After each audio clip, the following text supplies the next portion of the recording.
And when it comes to hiring the armorer on a Western, I believe safety is the only job. So when the producers hired someone with virtually no experience to not only be the armorer, but also the assistant prop master, two very challenging positions in their own right, they made a crucial decision to put the safety of their cast and crew on the back burner. As for Ms. Gutierrez-Reed, it's my opinion that she should not have held either position, much less both, but that once accepted, the responsibility should have been taken more seriously. Sadly, it wasn't, and we all know the result.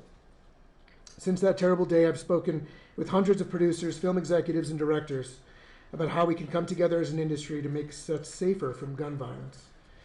But the truth is that if Ms. Gutierrez-Reed and the producers of Rust simply followed the decades-old written guidelines for the film industry, specifically the use of firearms and ammunition, this tragedy would never have happened. In that sense, I hope we can all agree that this was not a simple accident. It was a chain of events that led to the killing of someone, and that chain would have been broken if the armorer was doing the job she was hired to do. I often think about what Helena's future would have been, and it makes me smile. I can assure you it would have been bright, filled with spending time with Andros and watching him grow up. She would have been able to help her support her family in Ukraine, especially when they needed her most through the horror of war. She would have traveled the world shooting beautiful images and eventually becoming the director that would change hearts and minds with her poignant and purposeful storytelling. In the end, she'd likely finish her career as she started, at the American Film Institute, giving back to the next generation of filmmakers. Sadly, we'll never know because Helena's life was taken away from us much too soon. So today we stand determined to seek justice for Helena, to hold accountable those responsible for her death, and to ensure that such a tragedy never occurs again. I want to thank Ms. Morrissey and her team for having me here today, and thank you, Your Honor, for your service in the case. Thank you.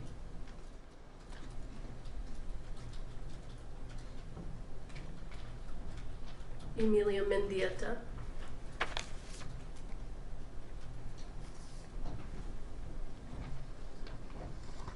You're at the American Film Institute Conservatory. Helena and I met on August 2013 in the registration line on our first day at the American Film Institute Conservatory. I was quietly suffering through a small bout of imposter syndrome and desperately trying to hide my nerves about officially starting the cinematography program. I don't think I was hiding them very well because this joyful, energetic woman bounced right over to me and invited me out to lunch. We then piled into a RAV4, already chock full of film gels and diffusion that almost hid the baby seat in the back from view, and off we went. After a quick burrito and some pastries, we headed back to campus for our first orientation sessions. We were friends ever since. But that was Helena, a joyful soul who could just as easily strike up a friendship as she could capture a beautiful image. Even while at AFI, Helena stood out as an exceptional artist and cinematographer. She was creative and ambitious, and quickly became well known for her skills and insistent pursuit of excellence. The first time I got to work with her was on her second film on her first year. I was on her camera team. Her love and passion for lighting was evident, and you could tell that she was masterful in her approach even then. I'm pretty sure she used every single light on the grip and lighting truck, but she used them well. It's also the film where I broke a blue streaks filter that she had borrowed from one of her classmates as I was rushing to get it to her. As I showed her the filter shards, apologizing profusely because I felt I had ruined her project, I could see she was disappointed, not at me, but at the fact that she would have to rethink her meticulously planned creative approach. A feat she accomplished as she went along with the rest of the day. As I was profusely apologizing yet again, she pulled me into a big hug and said, "Emmy, it's just a filter. They break. Friendships don't break over a filter." Despite the great filter incident of the first year, we went on to collaborate on most projects at AFI and beyond. I first we crewed for each other on our first year films, our visual essays, and our first feature films. After that, as our careers grew, we leaned on each other for emotional and technical support. She even stepped in front of the camera for a music video I shot and directed, despite her aversion to being on that end of the lens, like most cinematographers. "But only for you, Emmy, and only this once," she quipped, as she stared down my gaffer sweating on the sidelines with a stare that read, "I know where that light should go, and you better not put it where it should be." I love being on her sets or just talking with her about what she was going to do, because she was always trying something new, something innovative. She was luminous and endlessly curious. Helena would research how she wanted to accomplish something and make it happen. She had this uncanny ability to balance her career ambitions, her family life, and still lead a thriving social life. I admired and still admire that. I have no idea how she did it. I've always held her in high esteem as a classmate and colleague, but to me, she was first and foremost one of my closest friends in grad school and beyond. We were able to confide and trust in each other as we navigated the challenges of being women in cinematography. That extended to confiding in each other about navigating our personal and professional lives in the film industry at large. One of the beautiful things about our friendship is that we could just as easily wax poetic about the goat cheese salad at the cute brunch spot we had trekked out to over in Venice Beach, or the chromatic aberrations of the lenses we had used on one of our last projects that you really, had given the story some character. But really what I remember her most for was her adventurous and generous spirit. As our lives and careers grew and we got busier, we'd try to meet up for a meal every month or so. It was often lunch, followed by a brisk walk, and usually ending with a coffee and pastry. She had a big sweet tooth. Whenever we would sit down to eat, she'd always look at the dessert menu first. She favored pastries with chocolate, but she liked cookies too. I make decorated sugar cookies for my friends on Christmas, dropping them off the second week of December. Every year without fail, not even an hour after I would drop off hers at her house, she'd text me pictures of the empty cookie bag, followed by some of her and her son happily eating them all in one sitting. Sometimes her son would come along with us on our outings, bouncing with energy. Her spirit mirrored in him. Her little man, she would call him. Her husband and her son were her boys, and she often spoke of them lovingly. Helena was proud of being a mom, and often spoke about how the experience changed her life, sometimes even egging me on to have kids whenever I did find a partner. And motherhood was important to her, but I think people were important to her, and she prioritized them. A lesson I've taken to heart since her passing, and a balance that most of us in the industry struggle to achieve on a daily basis sometimes. Helena was also a social butterfly, the quintessential extrovert that had a knack for somehow going to every single event she was invited to, and being bright and bubbly and charismatic. Most of her friends were introverts though, myself included. We'd like to joke that she had collected a small gaggle of us along the way and made sure we showed up to these events too. She would call you up whenever to talk to you about going to some event, and one that my own little introverted heart maybe would have not dared gone otherwise.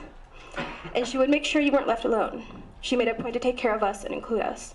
I appreciate that. It was, still is, so hard to come out of my shell, and she made things easier socially.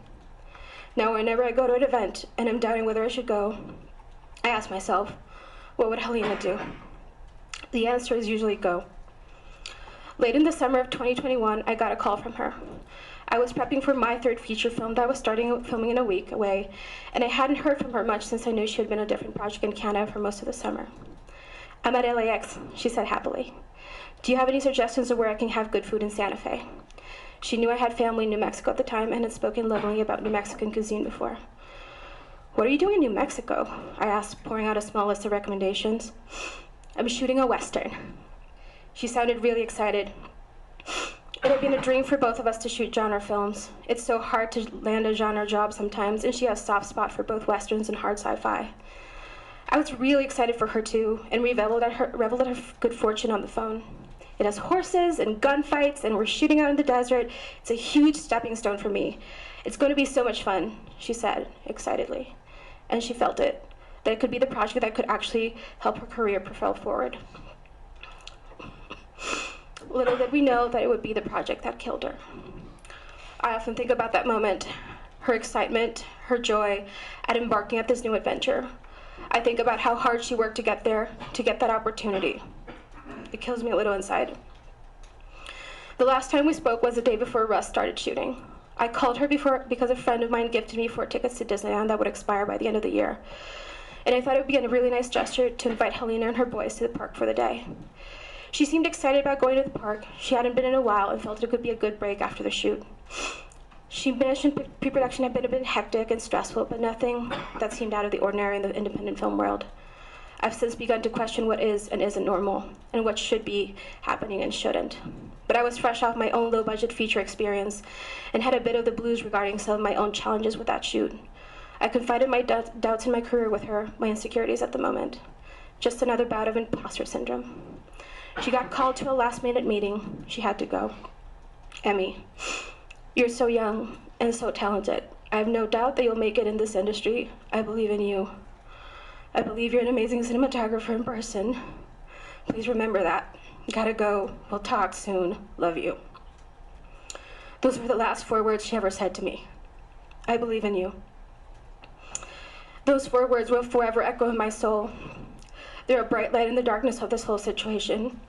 They keep me going when times get tough, and times have been tough.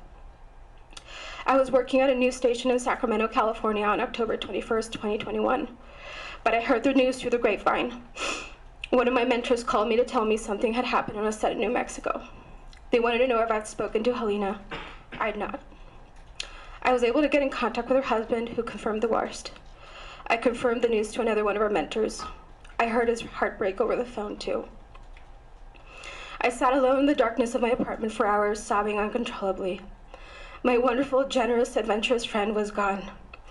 Killed on a set because a live bullet that wasn't a prop gun. It dawned on me. Someone didn't do their job right. A lot of someones didn't do their job right. I'm also a director of photography. I trained at the same school, graduated the same year, got the same degree. We belong to the same organizations, went to the same networking events, pursue the art of visual storytelling with the same passion. I've been on sets with guns. I've been on sets where blanks were fired at my camera. I know what an armorer's job is. I know the safety procedures that must be followed. And as more and more details of the case came out, it boggled my mind how many of these procedures had been either blatantly disregarded or not followed at all. Helena's death is the result of a massive system failure, where many links of the chain were loose or faulty, and they all failed her, all of them. But it all boils down to a very simple question. Why was there a live bullet on set? A live bullet should never have made this way onto the set, let alone the gun. Full stop. And that is where Hannah Gutierrez-Reed, as the armorer on Rust, failed Helena. It was her job to check the guns, check the bullets, and make sure that the set was safe. Even 2.5 years later, her absence still catches me by surprise. Every time I go to a networking event, I still glance at the door, expecting Helena to walk in, her platinum blonde pixie cut perfectly coiffed, leather cuffs on her wrist, naturally cool with her signature adventurous glint in her eye. At her funeral, I saw the house she never spent a single night in, the one she had bought just before coming to New Mexico. I almost called her after watching Dune Part 2 to see what she thought of it, and remembered that she died before she was even able to watch Part 1. I wanted to tell her about the amazing experience I had on set a month and a half ago, about how much I had gelled with the director and the producer and was proud of the work I'd done. I haven't been able to bring myself to make Christmas cookies in the past 2 years, the thought of not seeing her weighing heavily on me. What's left of the film gels that were in the back of the car that first day we met are now in my living room. The last vestiges of her that I was able to salvage. Her 45th birthday was last week. I went to her grave instead of having dinner and celebrating with her. And while I feel her absence personally, the industry at large feels her loss deeply. I lost one of my best friends, but the industry lost a true visionary. We were robbed of all the images she had the ability to create, all the films she didn't shoot. Her son will grow up without his mother, her family continuing on without her. I know we can never get her back, but what I want is change and justice. I want those that had a hand in her death, either through action or inaction, to face the consequences of those decisions. This includes Hannah Gutierrez-Reed. I asked the court to give her a sentence commensurate and fair to her actions in the role of the death of my dear friend Helena Hutchins.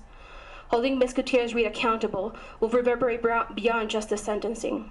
It reminds everyone in this industry that actions taken to compromise the safety of our workplace, even if unintentionally, have serious consequences.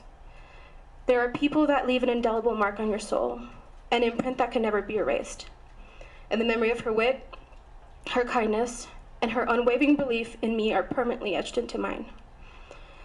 She always had my back, and I promised her that I would always continue to have hers. Thank you. Thank you. Your Honor, I'd like to switch to the Google Meet speakers.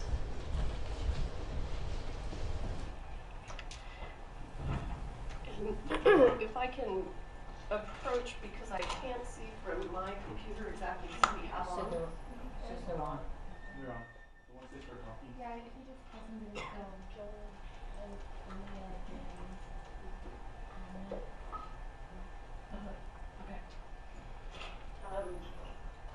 Yeah, they could hear you. Okay, great. Let's begin with Anek Rabini.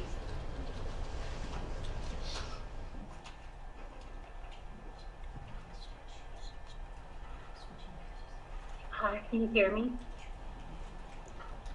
Hello? Yes, ma'am, we can hear you. Okay, great. My name is Anak Rabinal, and I thank the court for this opportunity to speak about the impact of Helena's killing on me. I know I'm supposed to address the court today, but in writing this, it felt more appropriate to address my friend, colleague, creative partner, and playmate, since we never had the chance to say goodbye. Oh woman, where do I even start? I'm having a flashback to helping you write your AFI application. At least then you were there to talk it out and have a little bicker, as was our typical dynamic. Instead, it's just me alone, staring at a blank page, listening to silence. Why don't we start with the hard stuff first? The stuff that's been pinging around in my head for the last couple of years. They say that death comes in threes. Within the space of a month in the fall of 2021, you were the third death of someone who had been fundamental in shaping my adult understanding of myself and the world. As if you need me to come at you with more Hamlet in the afterlife.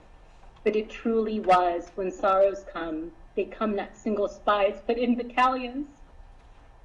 As I processed the reality of the news that had reached me, there were three thoughts that kept coming up. What a terrible, painful, scary way to die. Over and over again, I kept seeing you in my mind's eye suffering needlessly, feeling you fight a battle that you were going to lose. But then I kept thinking, what's going to happen to Andros? And then selfishly, how will we ever resolve our reconciliation? That August, when you remembered my birthday out of the blue, it was like maybe it's time to heal the 2.5-year rift that had silenced a bond that had, for the majority of its decade-long duration, consisted of communicating almost daily. But then that wasn't possible anymore. You were gone. There were so many wonderful things that would never happen again. Indulging you in story time before bed during a shoot so that you could fall asleep on the phone while I drone on so you could dream of our brain baby. Who knew that was a weirdly us thing? Because you should see the faces of other DPs when I ask them if they need a nighttime tuck-in. There will be no more hanging out in your kitchen, trying not to eat too many squirrels before going on some kind of adventure.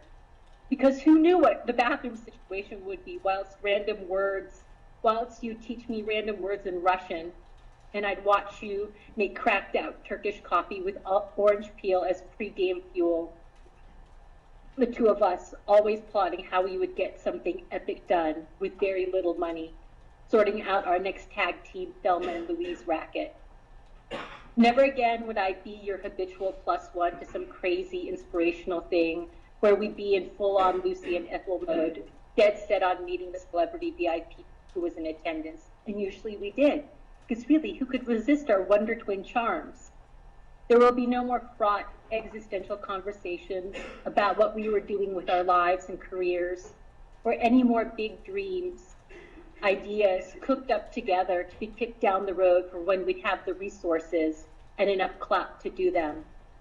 You and me, none of our ideas ever liked a small budget. Thank goodness we managed 3 times with what we had to push out some of our kids into the world. Almost every day, my Facebook memories feed reminds me of some kind of trouble we were up to and some dream we were manifesting into reality.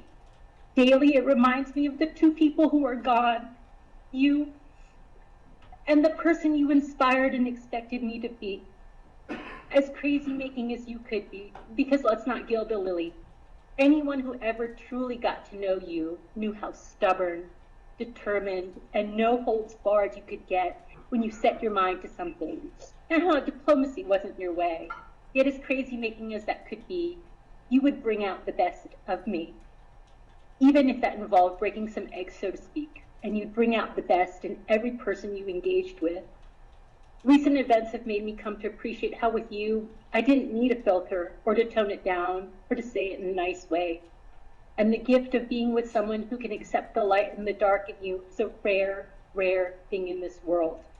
Even more rare is someone who is courageous enough to show up as authentically as you did.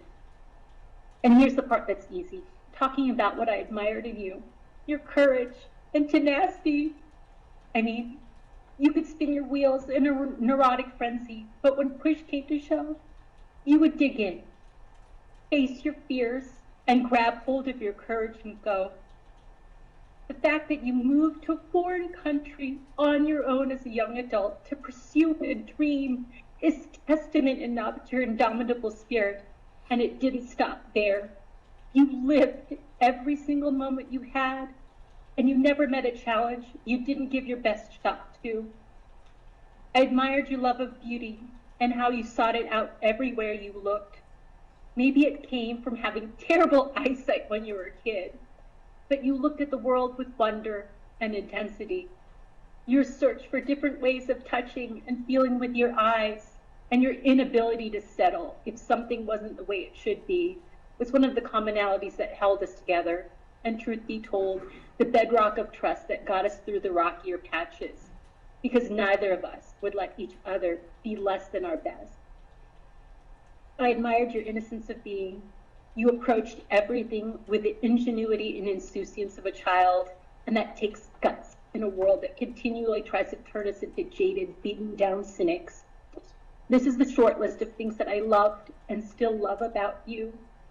With you gone, I find myself worrying about Andros, praying that he will have had enough of you and your vision to treasure the gift that was being born into this life with you as his mother. I still remember the day I visited you, him, and Nat after he was born, thinking, shit, he's one brave bitch doing this motherhood thing. While your death is what one might call meaningless, as in it was wholly unnecessary and preventable, I pray that it will echo through time to ensure that its circumstances will not be repeated anywhere else and with anyone else. I pray that it will serve as a rallying point for the systemic change needed in an industry that sees the human beings who put their lives in service of it as dispensable cogs in a machine to serve bottom lines and shareholder expectations. You always fought the good fight, and your death will count for something more than the sadness and regret that it's left in its wake. Every one of us whose lives you touched owe you that. When I started writing this, I went to look back for that very first picture of the two of us together, so that I could have something with you, something of you with me today. December 25th, 2011. It's funny to think in hindsight that we were the universe's Christmas present to each other. Our friends who introduced us were happy that we were both getting our starts in film and hoped it would be a good connection. Who knew that that Christmas would lead here? If only it had led to what we both dreamt together. Being fabulous older ladies at some glamorous parties after being awarded some big accolades and driving everyone around us crazy because we'd still be bickering and nitpicking on how we could have made the film better. I miss you, my friend. I'm sorry we won't be able to say the things that needed to be said, the apologies that needed to be exchanged. It's painful to know that we won't grow old together. All I can do now is promise you that I'll do my best to live up to being the person and artist you knew and wanted me to be, and to do my utmost to uphold your legacy. And now I thank the court for permitting me this time to share the impact of Helena's death on me, and to ask it to do what it should to bring justice to this situation. Thank you. Thank you. Olia Oparina?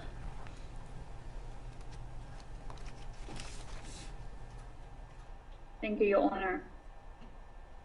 Helena and I immigrated to the U.S. around the same time, bonding over our shared passion for film. From the moment we've met, she became more than a friend. She was my sister in every sense of the word.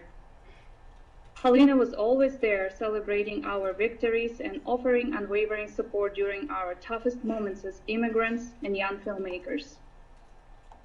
As a mother, a talented cinematographer, and a successful woman, Helena juggled numerous responsibilities, yet she always made time for her friends. Our daily hikes were not just about exercise, they were moments of solace and connection, where Helena's words of encouragement lifted my spirits without fail. Together as female filmmakers, we confronted the obstacles of our industry, finding strengths in each other's company. Helena poured her heart into every project, infusing it with generosity and kindness that left a lasting impact on everyone she worked with. Her presence on set was a beacon of light, spreading joy wherever she went. She often overlooked her own needs, prioritizing others above herself. When Helena passed away, I was consumed by grief, feeling the loss of not only my closest friend, but also my greatest source of inspiration. She represented hope for a brighter future in the film industry, where creativity and kindness could thrive. Losing her meant losing a part of myself and a cherished creative collaborator. Though she may no longer be with us, Helena's legacy lives on in the hearts of all who knew her.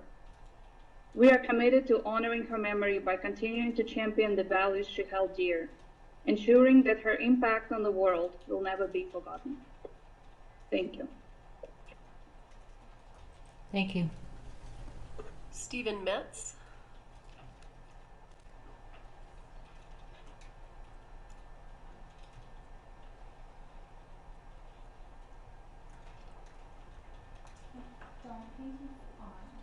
Okay. Okay, Jen White.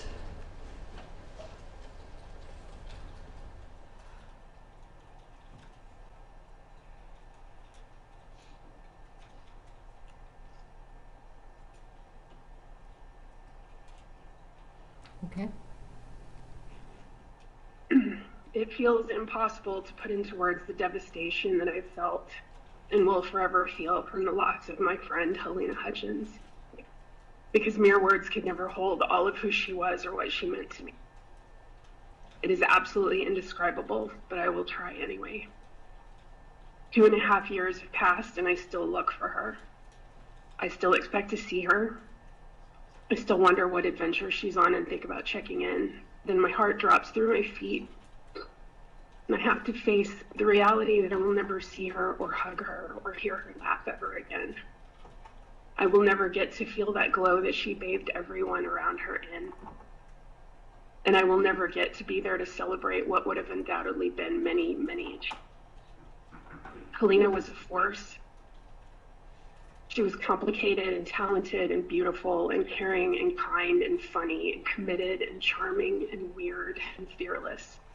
She was all of my favorite adjectives.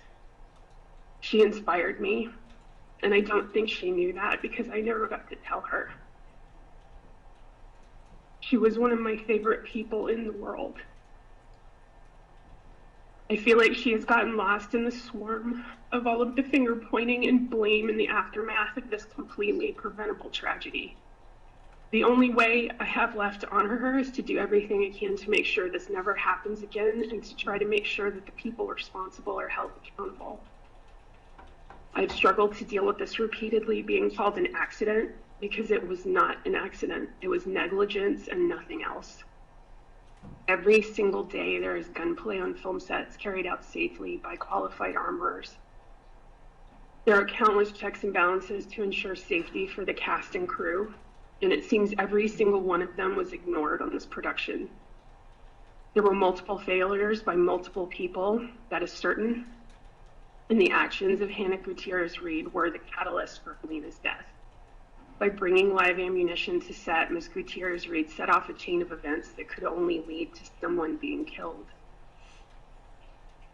which was ensured by her not properly checking the rounds, by her leaving guns and ammunition unattended, by allowing the assistant director to take the gun from her, and by allowing Helena to be in the path of that bullet in the first place. Multiple breaches in protocol committed by the defendant made this inevitable, and it was only a matter of time.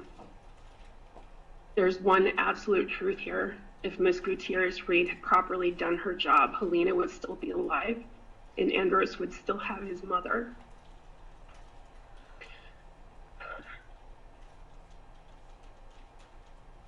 Your Honor, I beg you to impose the maximum sentence. It will not be and could never be enough of a punishment for the willful negligence committed by the defendant, but she needs to be held accountable for taking Helena's life and for destroying so many others. It doesn't seem to me or anyone that I've spoken to that Ms. Gutierrez-Reed has ever demonstrated even the slightest bit of remorse for her actions, and instead chooses to throw blame at everyone but herself. If prison time is the only way she will face any responsibility for what she has done, it should be for as long as the law allows, because the ripples of her negligence will never stop being felt by those of us who knew and loved her. Thank you. Thank you. Joel Souza. The other person was on, that Metz, Stephen Metz. Oh, okay. Then let's go ahead and do Mr. Metz instead of Mr. Souza. We'll hear from Mr. Souza last.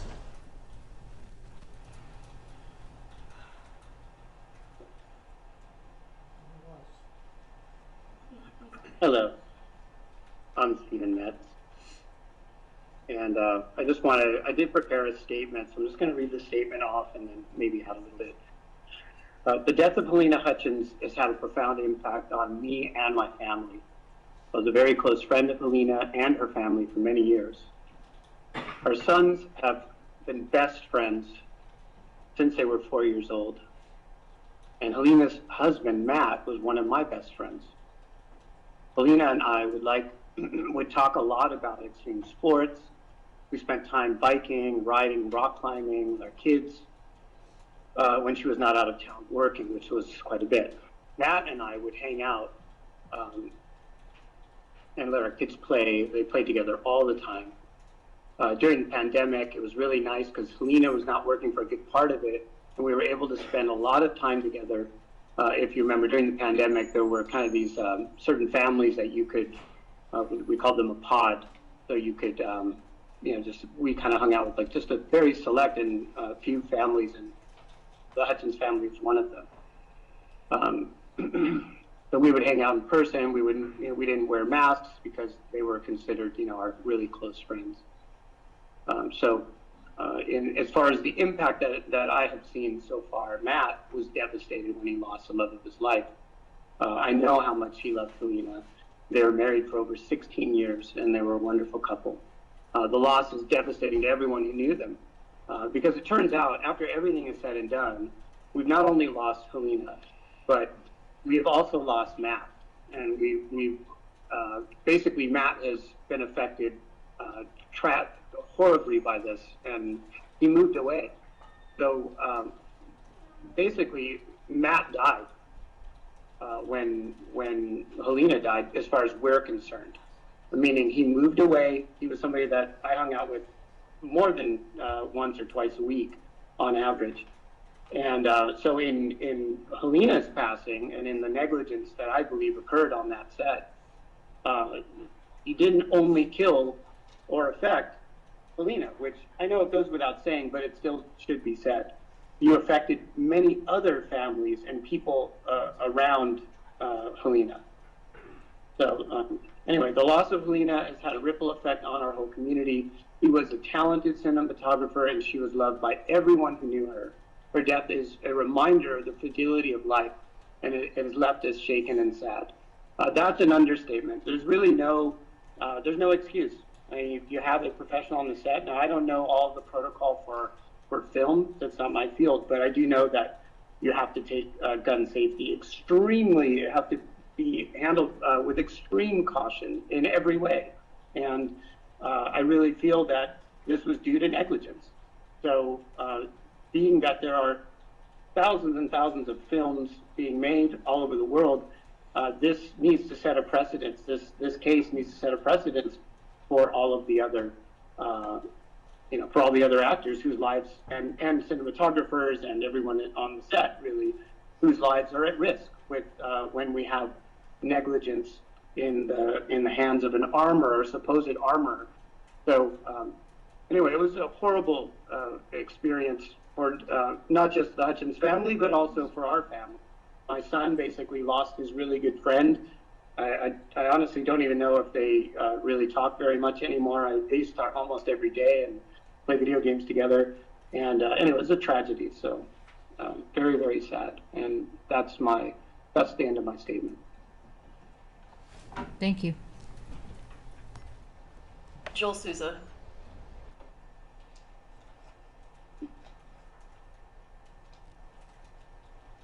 Can you hear me? Yes, we can hear you. Thank you. I would like to thank the court as well as Ms. Morrissey and her team for allowing me to speak today. I've struggled with what to say here today because what I want is simply not possible.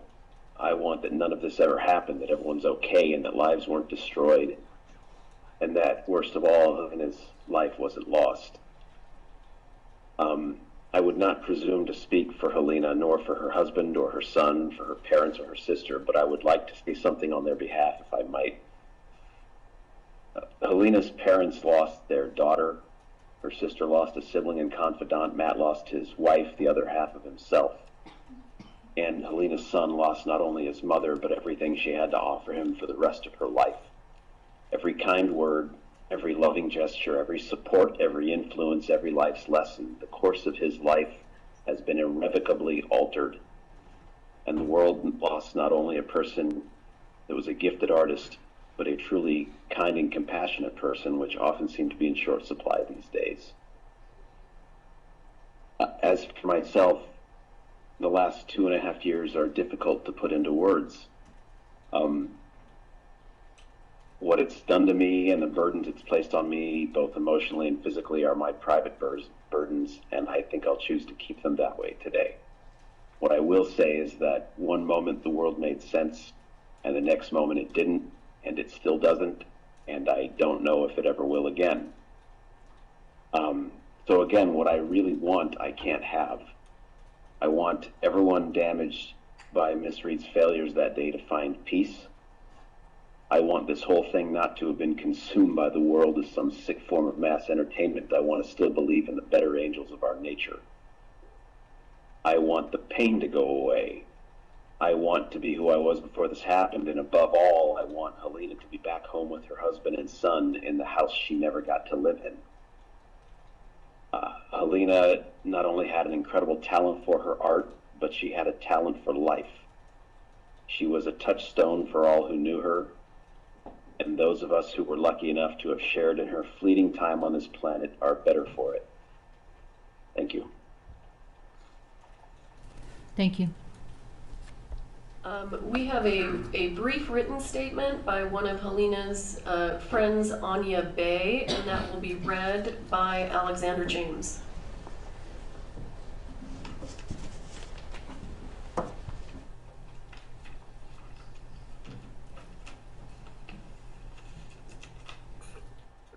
Good morning, Your Honor. Good morning, everyone. My name is Anya Bay. I'm a filmmaker and a very close friend of Helena Hutchins.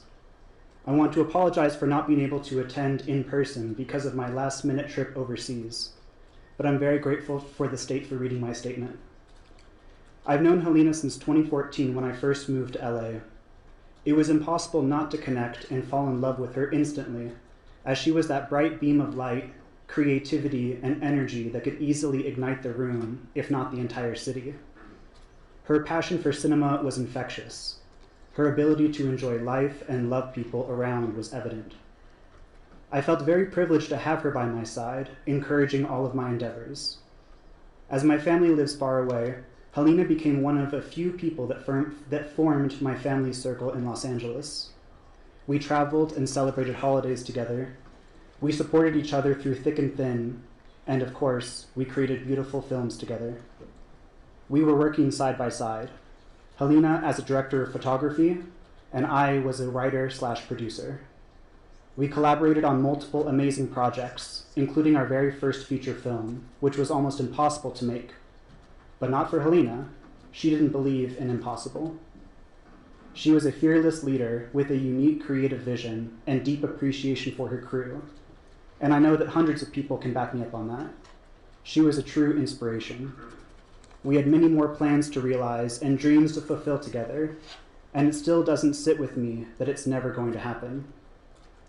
Helena was a very loving mother and wife, daughter and sister, friend and cinematographer. She was a cinematographer with the capital C, perhaps the most dedicated filmmaker I know, who would always go an extra mile, if not 100 miles, only to take the best shot regardless of how hard it was.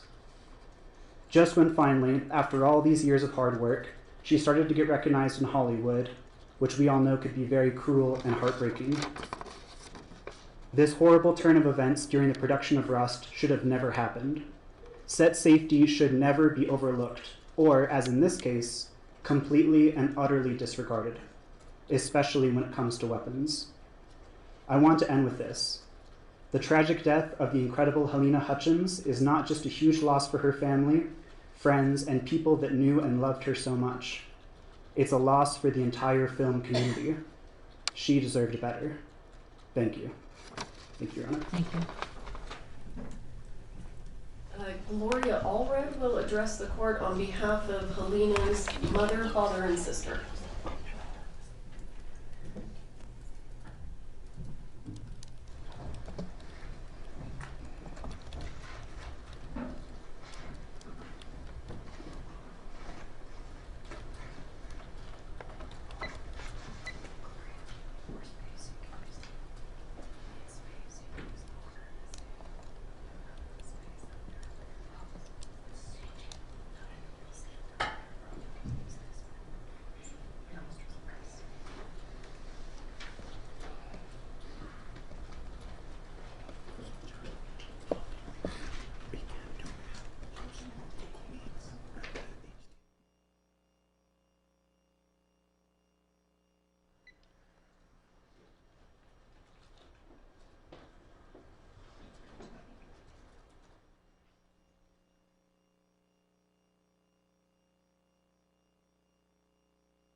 Good morning, Your Honor.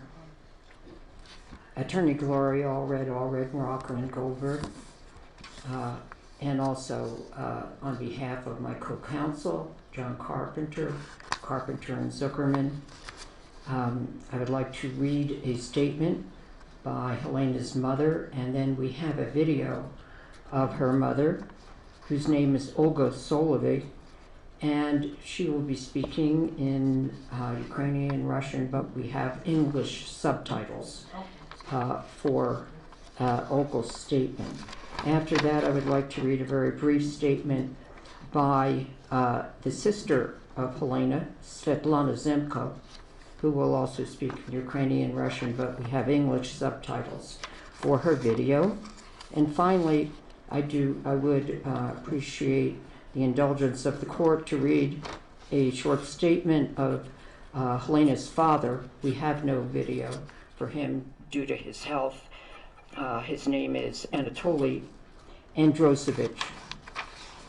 And then I will conclude. I have some photos as well of the parents and sister with Helena. So thank you very much for your courtesy in this matter. This is a statement of Olga Solovey, Helena Hutchins' mother. Good afternoon. My name is Olga, and I am the mother of Helena. It is extremely difficult for me to speak about this.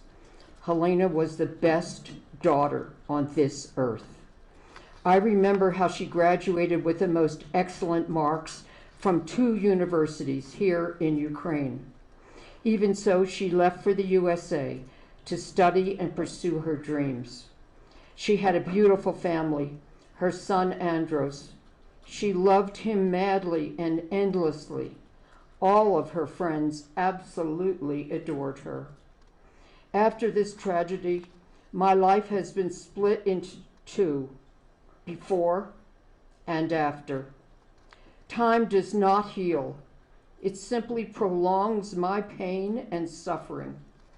I have hope that the guilty, those that are responsible for the death of my daughter, will be punished fairly and sentenced justly. Justice must prevail. And I would like to say also that Olga and Svetlana made these videos despite the fact that where they live in Ukraine, in Kyiv, they are being bombed every single day. This is the video of Olga.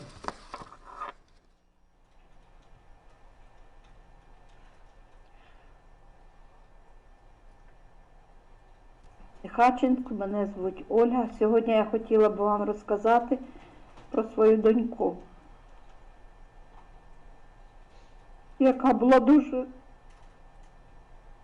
талановита, гарна, дуже гарно вчилась, дуже добре до нас ставилась.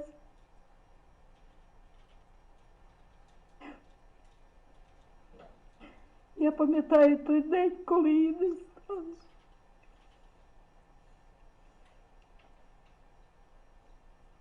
Мені дуже тяжко без неї.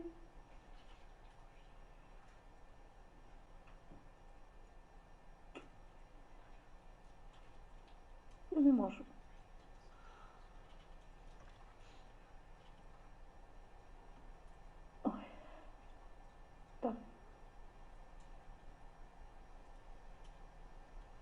В університеті, потім вона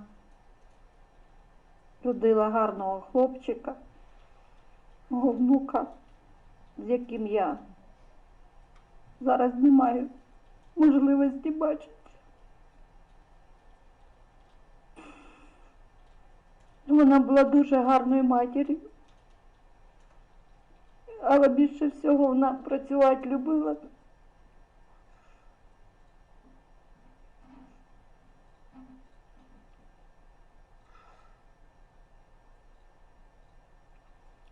Перевернуло все моє життя. Дуже тяжко дивитися, як дитина росте без матері.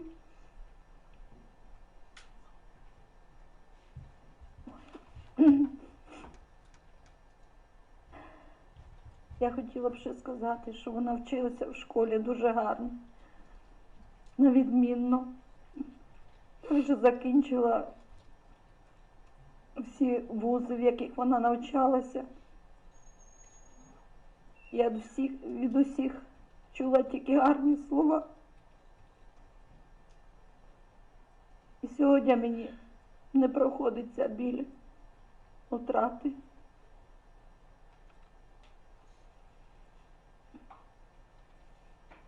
Ходила до них кожен рік.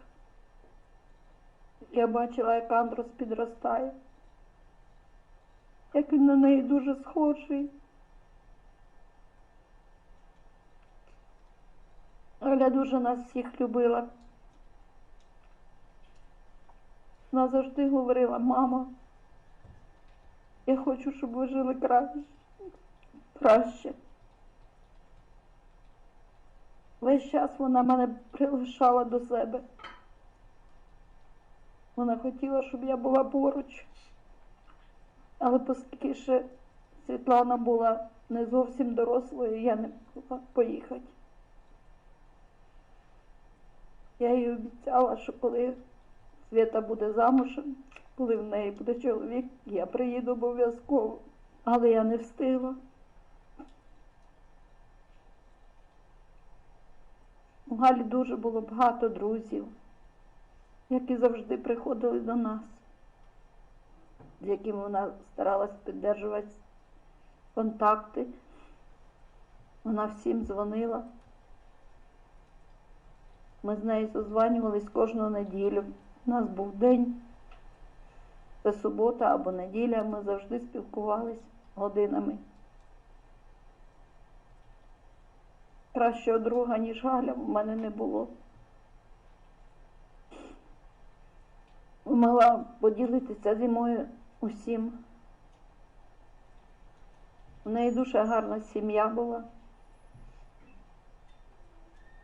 Але цей день перевернув все життя.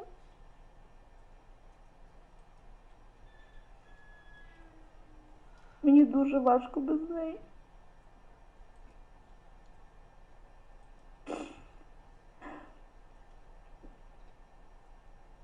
Я весь час чекаю, коли я з нею зустрінусь.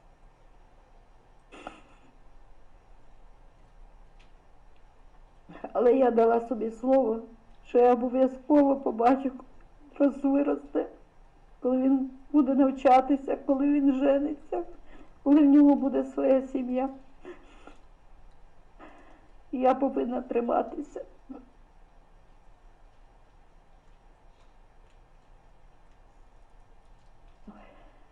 Я не можу. Коли Галя загинула, було 3 години ночі у нас. Я не могла заснути, я до 3 ночі не спала, мені було дуже тривожно. А в 3 часа я побачила, що дзвонить мед. Я дуже перелякалась, значить, щось случилось, бо вночі вони ніколи мені не дзвонили. І він не міг довго сказати, що сталося. Він тільки сказав: мама, у нас біда. І хвилин 5 він не міг сказати. Я кажу: да говори вже, що сталося? Каже: Галі немає. Після того я не пам'ятаю нічого.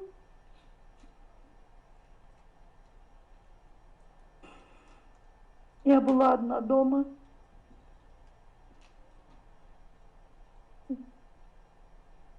Я кричала.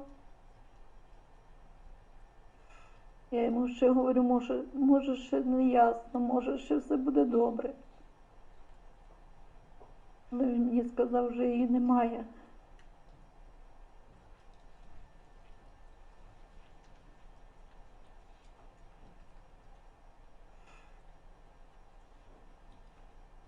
Дуже важко втрачати дітей.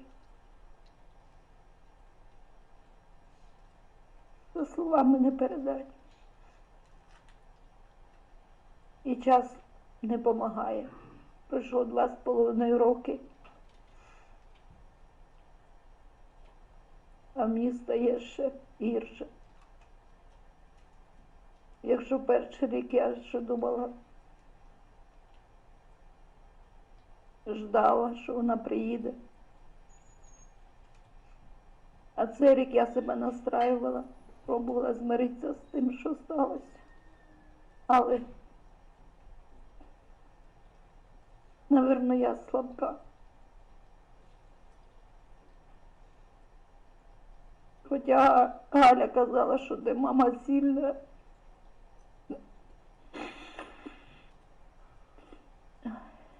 Ну, в мене не виходить. Я хочу сказати, що мені легше не стане від того, що когось засудять. На скільки років, це не має значення. Але я хочу, щоб була справедливість, що хтось винуватий, хай понесе покарання за свій злочин. Мені дуже хотілося, щоб до мене хтось підійшов, мені поспівчував, вибачився, подивився просто в очі, мені хотілося подивитись тим людям. Може, мені було б легше.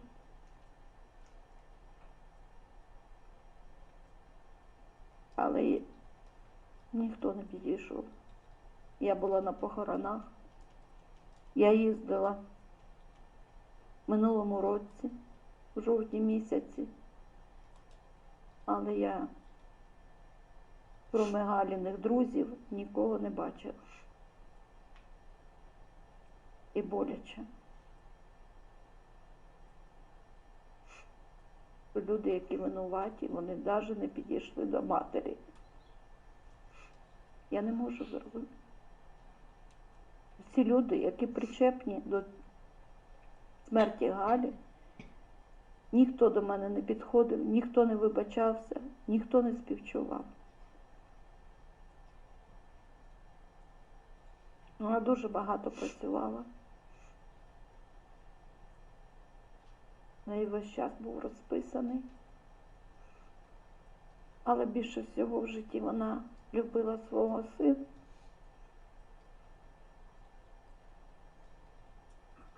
Я не знаю, у них настільки були відносини, розумієте?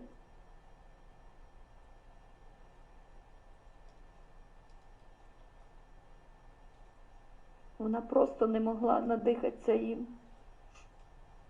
Вона дзвонила йому кожен день, вона розказувала йому казки, вона все йому розповідала про роботу, говорила на добраніч, і він відпочивав. І це було кожен день. Не було такого дня, щоб вона не дзвонила йому, коли була відряджена. Завжди посміхалась, була весела, щаслива така. І дуже тішилась тим, що в неї все виходить, що в неї все складається так, як вона хотіла. Я думаю, що вона була щаслива. В сімейних відносинах в них все було добре. Вона ще дуже хотіла дівчинку. Перший місяць я була там цілий місяць. Коли ми приїхали, я попросила, вони могли кремірувати її не в Мехіко, але я попросила, я хотіла попрощатися. Привезли в Лос-Анджелес. Ми попрощалися, а прах ми забирали через 2 неділі. І тоді похоронили її на кладбище Голлівуд навсегда називається. В центрі міста. Дуже в красивому місці, там, де проходять фільми всі нові, різні. Там велика сцена, там збирається дуже багато людей, і там показують нові фільми, які виходять. І вона рядом з сценою похована. Канал красивий, там лебеді плавають.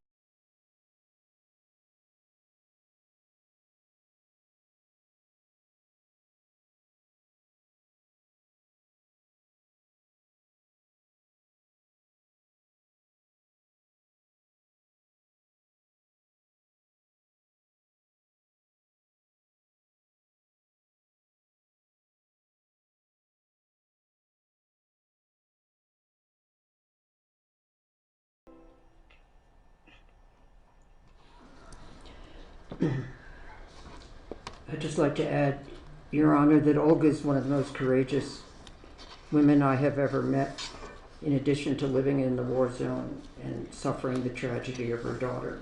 She is a nurse who cares for those who have been wounded in the war. Next is Svetlana Zemko, Helena's sister. And Svetlana says this. As I gathered my thoughts to write this statement, I wanted to start by emphasizing an important memory. When my mother and I were building our homes in Kyiv, one of the most fundamental things we were dreaming of was how our entire family would gather together comfortably at this home with Helena. As it stands now, that will never happen again. I very much wanted for Helena to meet my children and my husband. Helena will never meet my baby boy who was born after her death. Her death has shattered my heart. She was not simply my sister. She was my friend, and in a certain sense, my second mother. The video of Svetlana.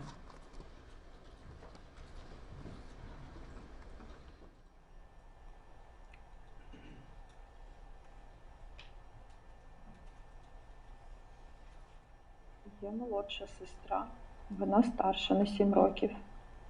То вона мені була в якомусь сенсі матусею навіть, бо приймала участь у моєму вихованні. У нас було дуже багато і таких теплих, смішних історій. І коли я була зовсім маленька, то у нас був такий, не знаю, як це сказати, змагання, хто кого передражнить. Але згодом, коли ми стали дорослішими, то у нас ці стосунки із виховання з її боку перетекли в більш такі дружні. І ці межі вікові, вони стерлися.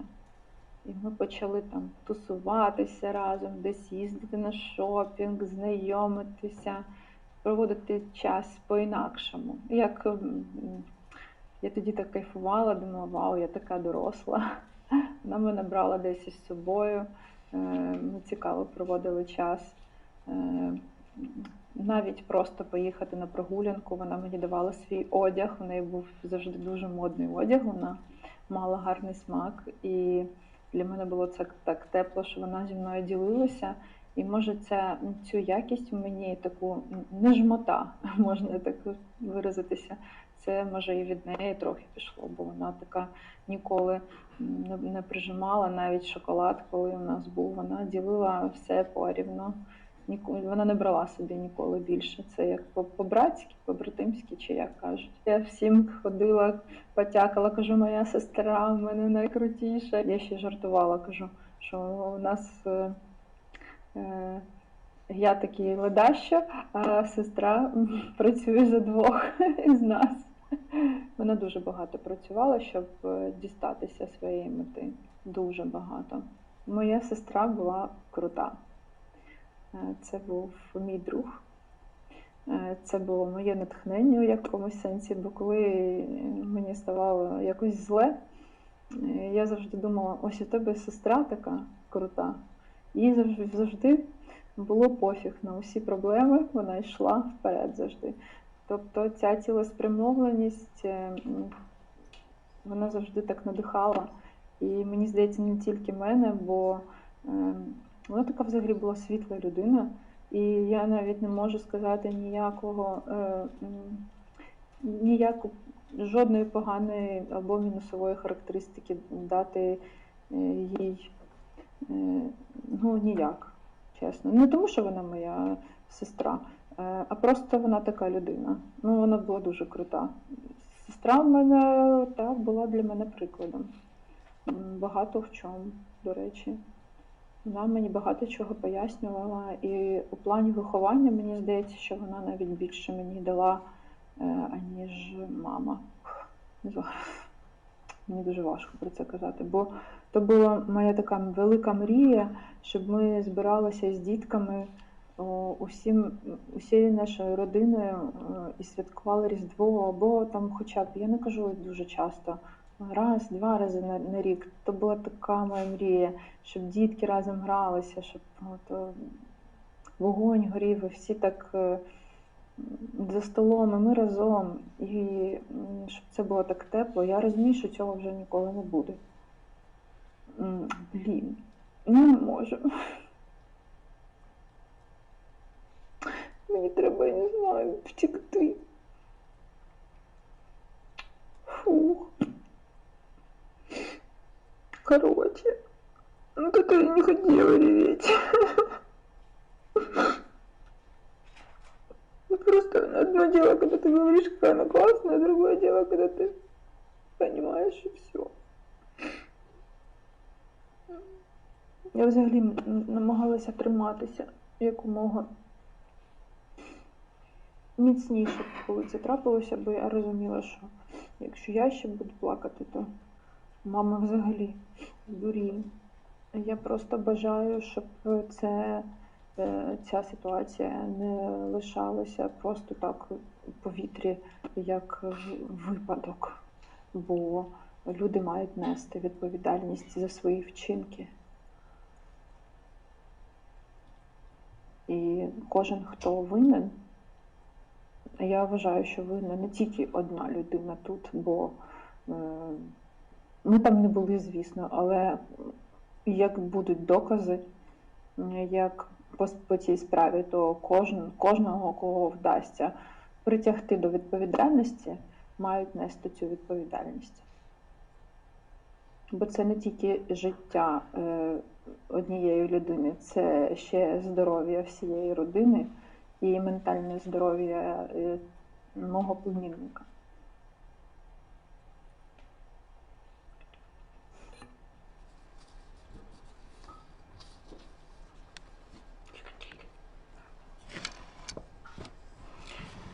And this is the statement of Anatoly Androsovich, father of Helena Hutchins. The demise of my daughter, Helena, on the 21st of October 2021 became the tragedy and biggest bitter loss of my life, as well as the lives of my close loved ones. There is no way I can put into words to express the soul-crushing pain and suffering that I live through every day. The constant state of stress, the turmoil of my soul, have drained my physical strength and caused an abrupt decline of my health with continued physical pain in my heart. Every day I remember Helena. I remember the moments of our lives. Since she was a child, my Helena was a very curious and adventurous, hardworking, friendly, and caring person. At 11 years old, Helena convinced me to show her the nuclear submarine. We walked through each part of the nuclear submarine. As she grew up, it was her dream to make a documentary film about nuclear submarines, with an emphasis on the threat of nuclear weapons for humanity. My Helena had a devoted and loving husband, Matthew, a wonderful son, Andros, and a profession she loved. In the most developed and democratic country, the USA, I could not have ever fathomed that her life would be endangered while she was at work. As a former Marine officer, I fully understand the responsible and correct way to handle firearms. I am confidently stating that the death of my daughter was caused by systematic, gross violations of safety rules and regulations during filming of the movie Rust. I do not wish for revenge, but believe that each person responsible for the death of my Helena needs to carry the punishment that is equal to their guilt. Maybe, just maybe, this might prevent the same type of tragedies in the future to others and spare other parents from such a heart-wrenching catastrophe.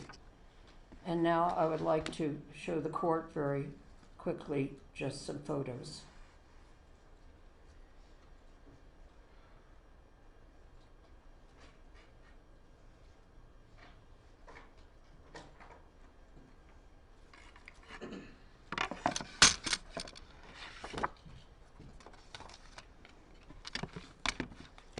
This, Your Honor, is a photo of Olga and Helena and Andros. Are you going to bring it up to me, or did you want to put it on the? It's up to you. Oh, can you?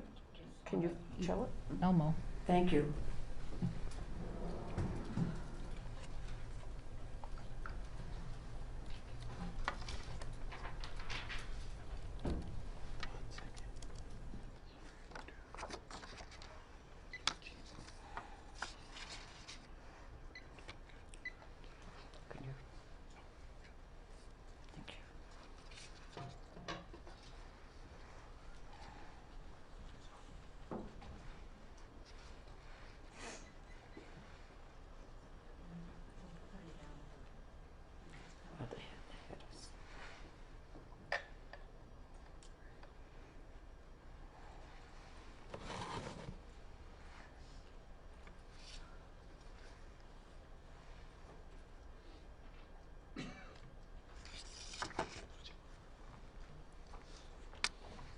Thank you. The next photo is a photo of Svetlana and Helena.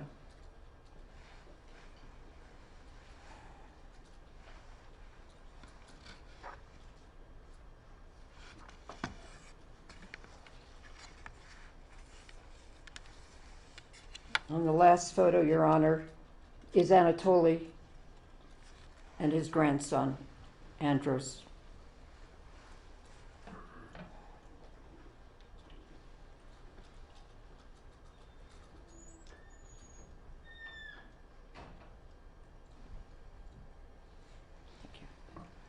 Thank you.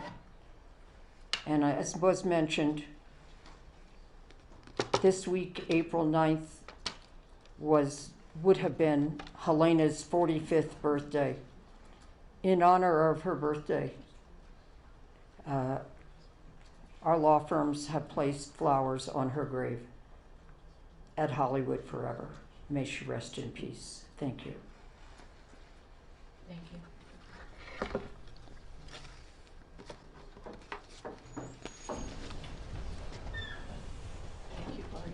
Your Honor, we just have a brief 5-minute slideshow, and that will conclude the state's presentation.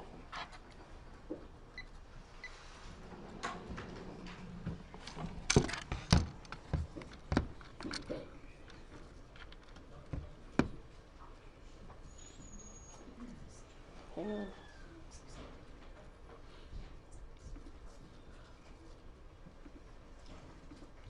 It did. Wait a minute.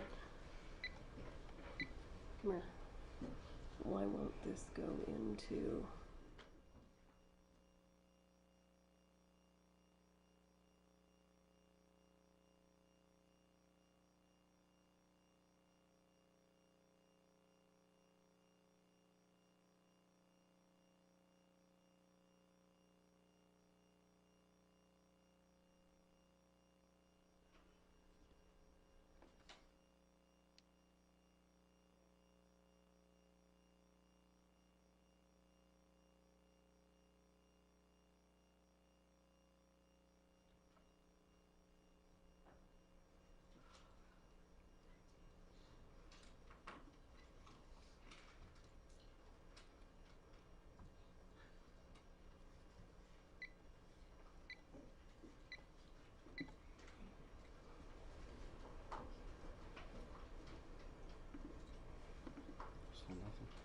Okay, we're gonna have to do this a different way. Why don't we, let me see what the best way is to handle this and like that. May I approach? Mm-hmm.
How about we put it right here so you can see it, and I think that will work for that camera. And don't forget when you get your cue, okay? Space bar we'll start the music. Let's mic it. And then arrow key will take you from slide to slide. Okay?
Mr. Bowles? Your Honor, thank you. Your Honor, at this time, Ms. Gutierrez-Reed has a statement she'd like to tell the court.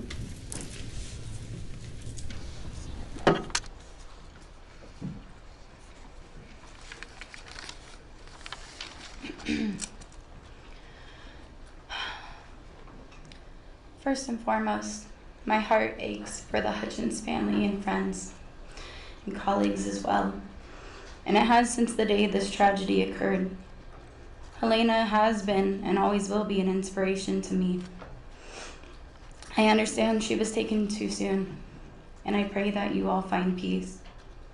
I am beyond grateful that Joel survived that terrible day. My heart goes out to the film industry for the devastating pain that this tragedy caused and the old wounds that have been reopened. I am saddened by the way the media sensationalized our traumatic tragedy and portrayed me as a complete monster, which has actually been the total opposite of what's been in my heart.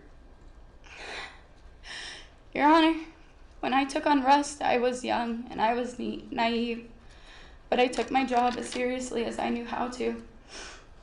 Despite not having proper time, resources, and staffing, when things got tough, I just did my best to handle it. Today, I humbly ask you to consider probation, a probation where I can contribute to society through community service, and I can continue my counseling, and I welcome any classes that you may deem necessary for me to attend. I give you my word now that I would strictly follow the rules and respect the parameters of that probation. I beg you, please don't give me more time. The jury has found me in part at fault for this god-awful tragedy, but that doesn't make me a monster. That makes me human. Thank you. Thank you. Your Honor, and I believe Del Reed would like to speak to the court this time.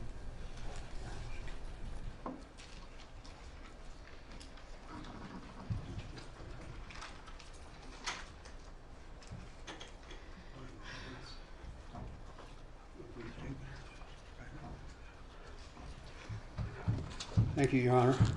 Brief statement. It's a horrible tragedy for that wonderful lady, Helena, to lose her life. Also, be a tragedy to put my daughter Hannah in the penitentiary for that. It's alleged she introduced live ammunition on the set. That's not true. Why would she? The two people responsible for whatever come on the set are the vendor and the property master who had to work for her. On that terrible day, they had Hannah off the set doing prop duties, and she asked him, please bring her back on when Mr. Baldwin comes so he could do a final check on the gun and its instructions. They did not do that. If they had of, this horrible day would not happen. Thank you, Your Honor, ladies and gentlemen of the court. Thank you. Thank you, Your Honor. And just briefly, Judge, I've made most of my arguments in the written pleadings. And Judge, it's nobody in this courtroom could not be moved by what we just saw. The family, Helena's family, her friends, it was a horrible tragedy. There's no doubt about that. And it's a tragedy for everybody. There were a number of lives changed, lost. That day, her friends talked about that. And that includes Ms. Gutierrez. I just want the court to know primarily that she has felt remorse.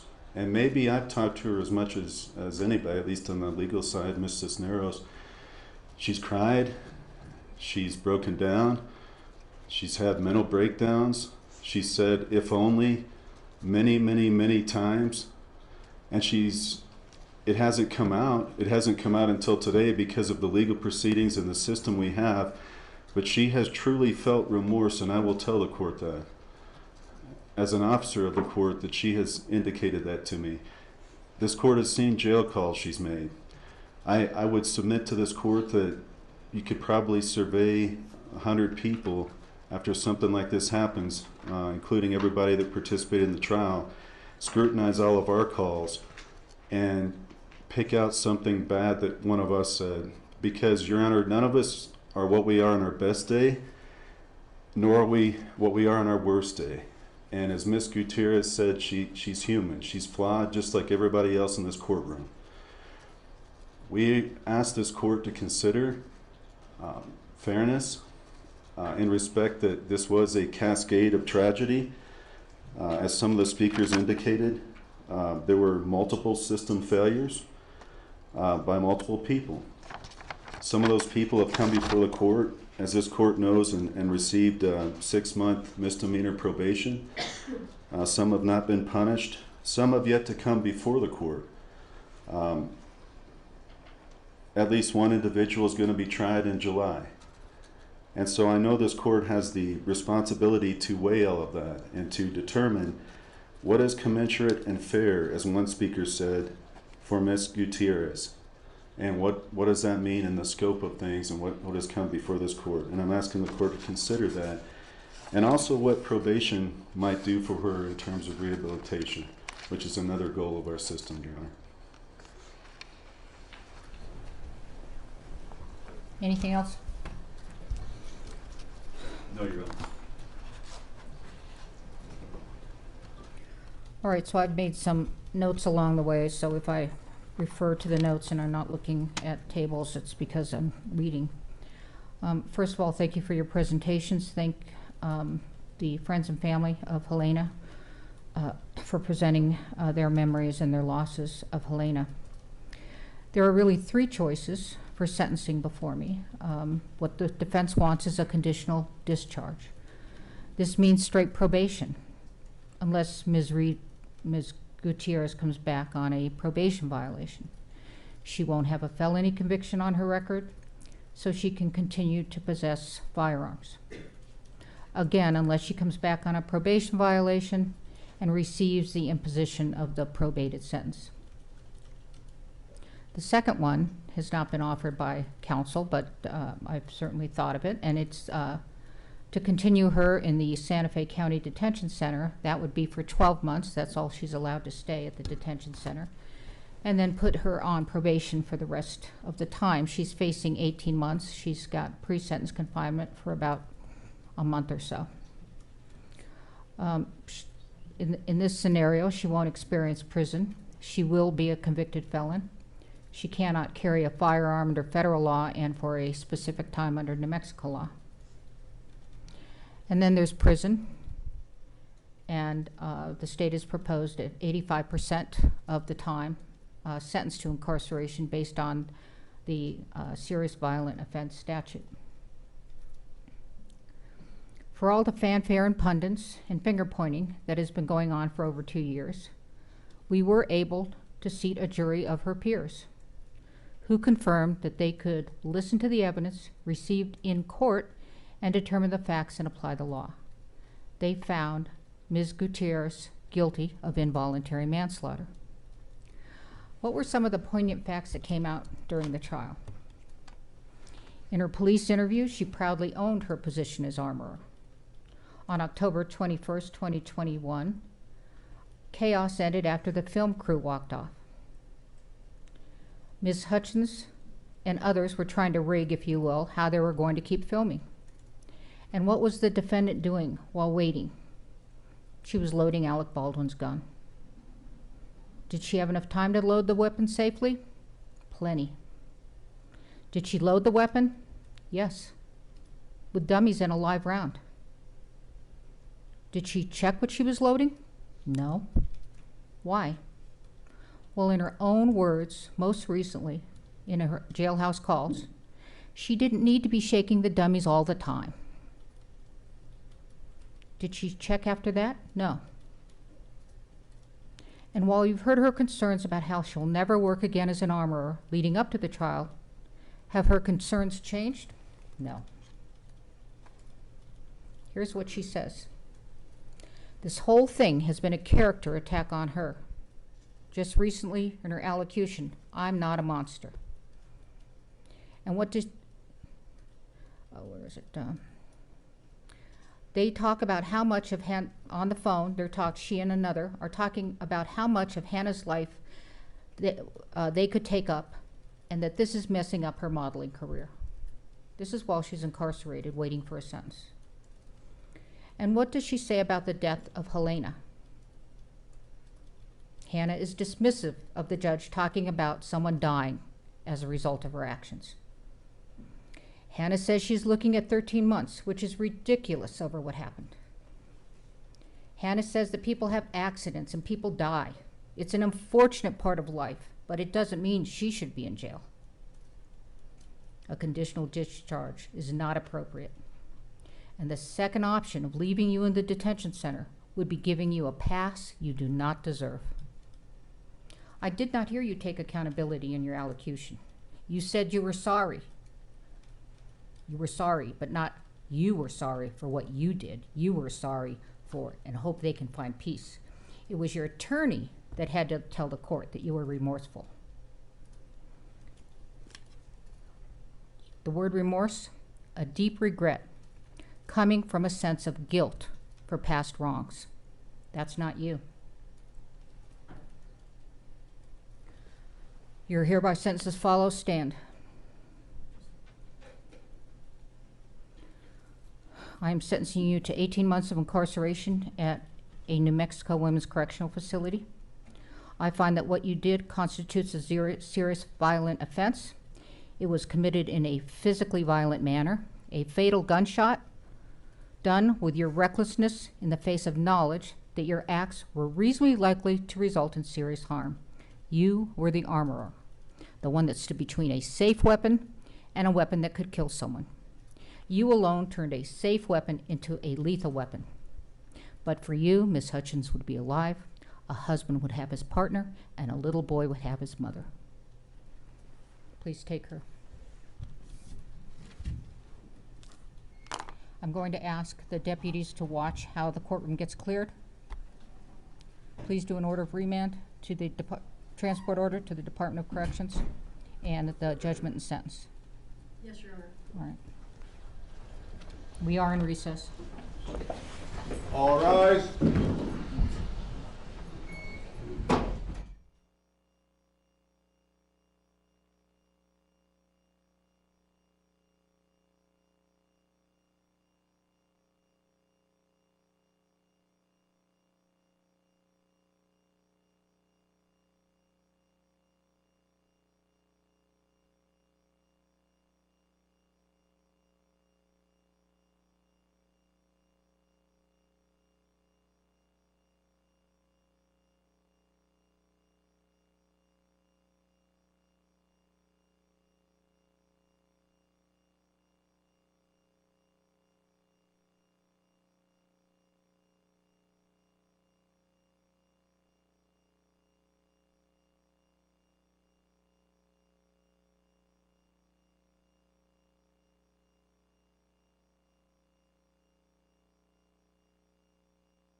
3, 4. Okay, great.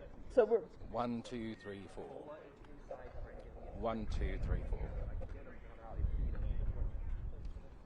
1, 2, 3, 4. 1, 2, 3, 4. all right. Okay.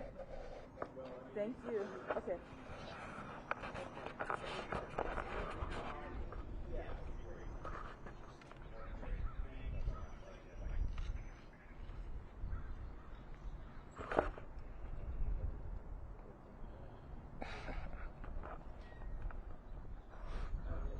Audio's good, I'm telling you.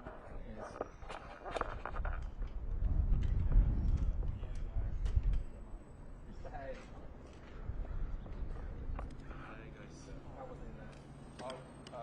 Yeah, it basically turned into like a memorial service for, yeah.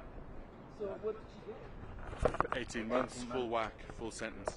Oh, really? Yeah. Yeah, the judge was, yeah, absolutely unwavering.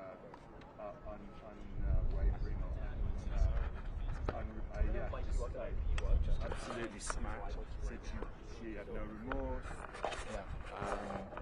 That she messed up totally.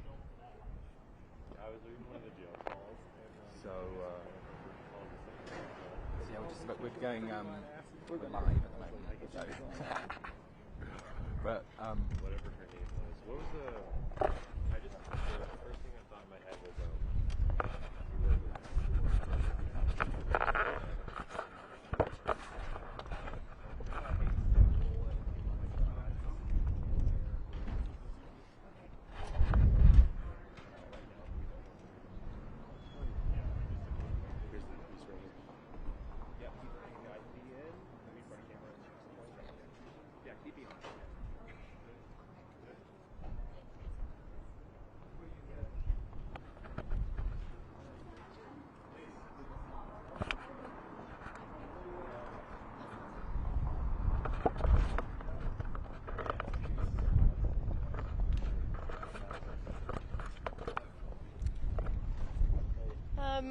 Well, we certainly respect the judge's decision. It's been a difficult case and a hard-fought case. It's unfortunate that it had to end this way, but taking responsibility, I think, is critical in the criminal justice system. And that was something that unfortunately was lacking from Ms. Gutierrez. So we, again, we respect the court's decision, and we hope that this brings some peace to Ms. Hutchins' family. Thank you. How much of a role do you think the jail phone calls played in this sentencing? I can tell you that they played a very big role in my recommendation. I don't know how much of a role they played for the court. What does this sentencing say about the Baldwin trial?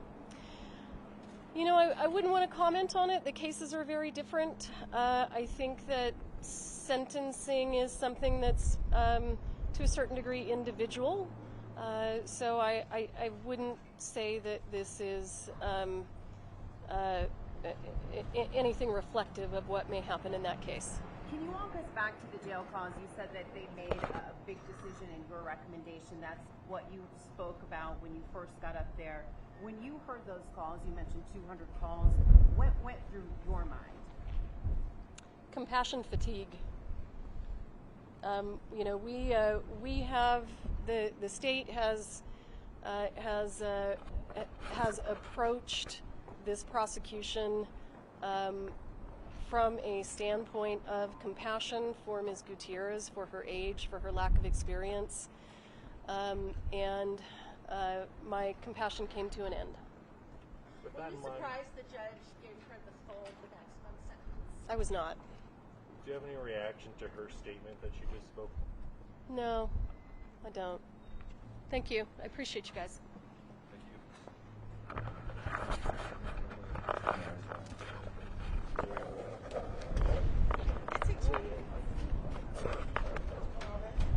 Gloria, are you going to speak?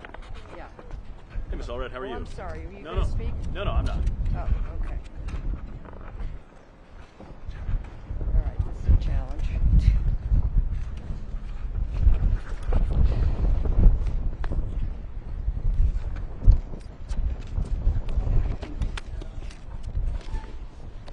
Okay, I have some things.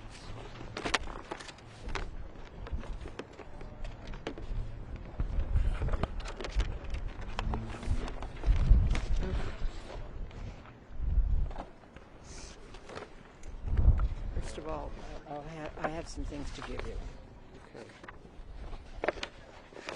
This is a statement of Olga that I read, if you would like a copy. Can we pass these around? Would you mind? Sure thing.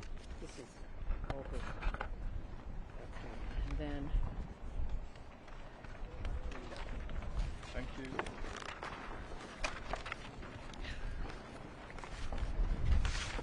And also pass around statement of Svetlana. Yikes. I can wheel around. Can you do that, please? Thank you so much. And I also have the statement of Anatoly, which I'll pass around. Okay. It's windy. All right, thank you. That's it for that. Okay. Yeah.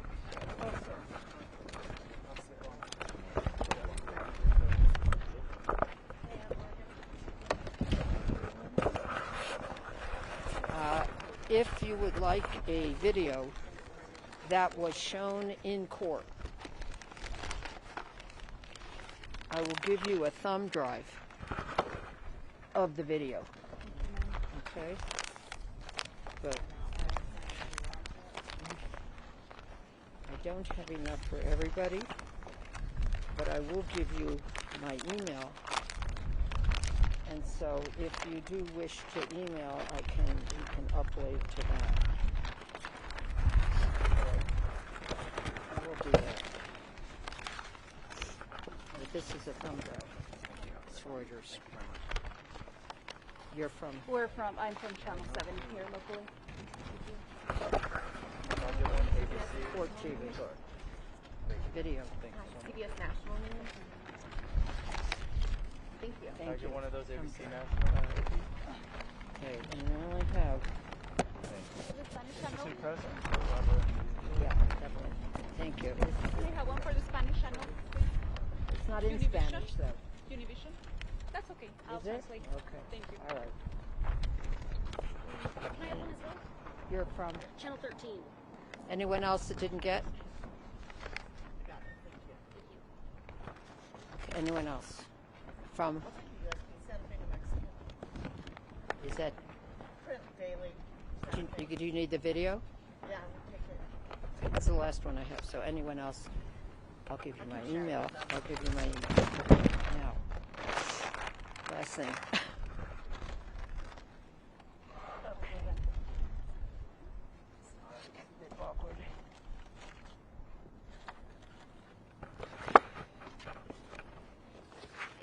Also, videos. I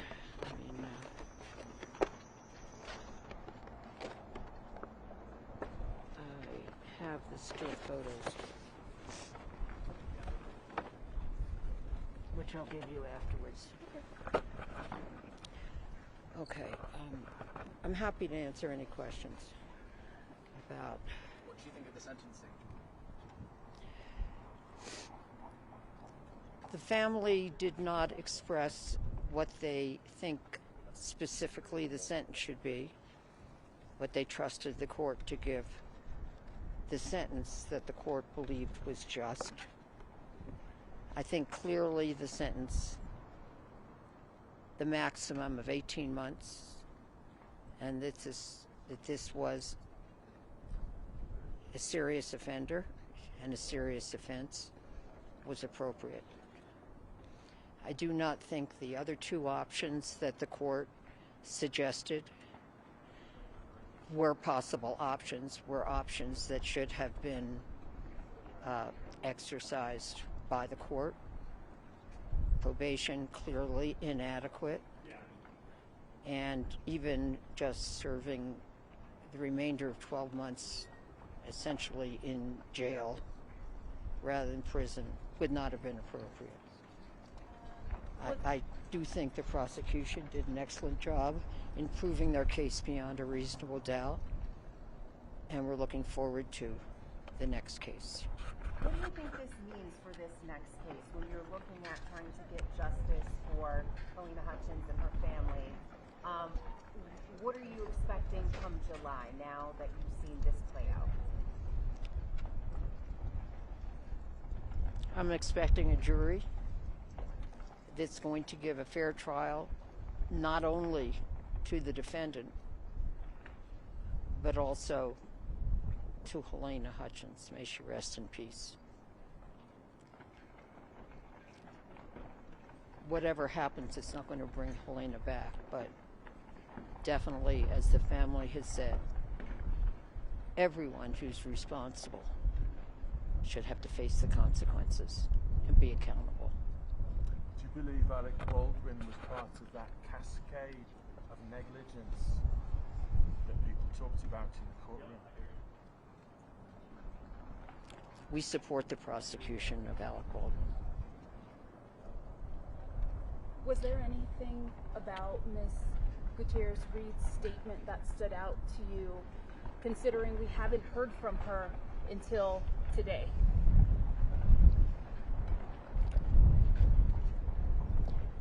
Nothing about the statement that Hannah Gutierrez gave in court today changed the fact that she should have to pay the ultimate price, which is possible under the law of New Mexico. And that's what she was ordered to do. How would you describe the judge's comments at the end of the proceedings today? I think the judge was very clear about the factual basis that supported her conclusion that the most serious option should be the one that she handed down. And I appreciated the fact that she explained why that was appropriate. This is the same judge that's going to overseeing the proceedings against Baldwin. It's going to be a different jury, perhaps the same judge, but there should still be a fair trial.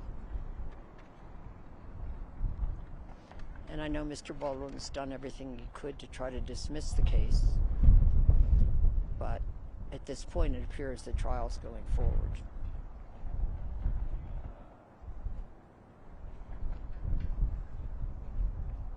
I might add that at this point, still